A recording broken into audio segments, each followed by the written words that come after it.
કાચી કેરીનું શાક બનાવવા માટે આપણે સૌ પ્રથમ એક કઢાઈને ગેસ ઉપર મૂકીશું. ત્યારબાદ તેમાં 2 થી 3 ચમચી જેટલું તેલ ઉમેરીશું. ત્યારબાદ તેમાં અડધી ચમચી જીરું ઉમેરીશું.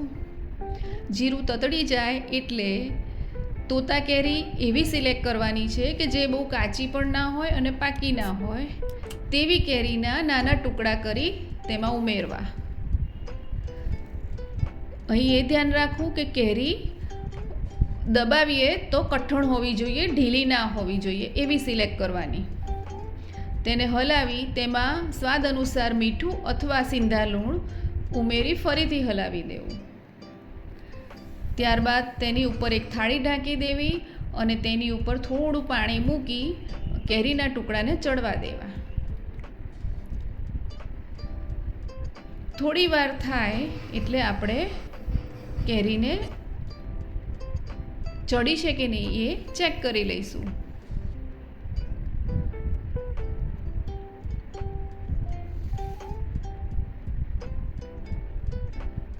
જો કેરી ચડી ના હોય તો આપણે તે જે થાળી મૂકી છે તેની ઉપર એમાં જે પાણી છે ગરમ એ જ એમાં થોડું ઉમેરીશું અને હલાવીને તેને ફરીથી ઢાંકી અને ચડવા દઈશું. થોડી વાર રહી અને ફરીથી એને ચેક કરીશું.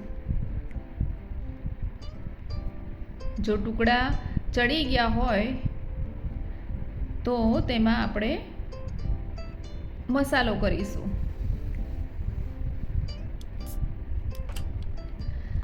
તેમાં હવે 1 ચમચી લાલ મરચું,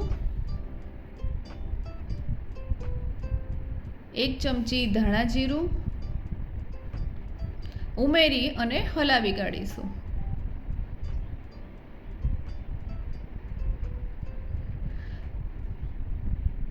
થોડી વાર માટે મસાલાને ચડવા દઈશું.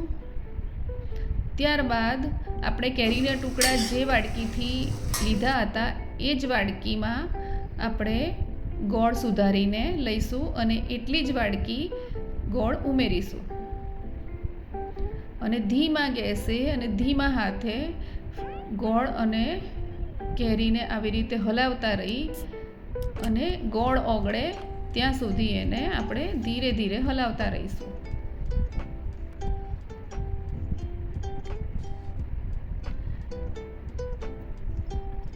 ગોળ બધો ઓગળી જાય ત્યાં સુધી આ પ્રક્રિયા આપણે કરવાની છે. થોડી વાર એની ઉપર થાળી ઢાંકી અને આપણે એને રહેવા દઈશું.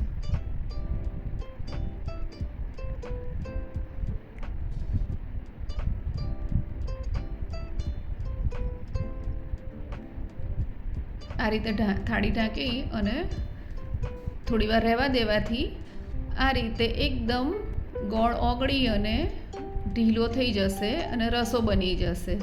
સહેજ એક આવી રીતના ઉબાલ આવે એટલે આપણે એને ગેસને બંધ કરી દઈશું. એની કન્સિસ્ટન્સી આવી થવી જોઈએ અને આપણું ચટાકેદાર શાક તૈયાર છે.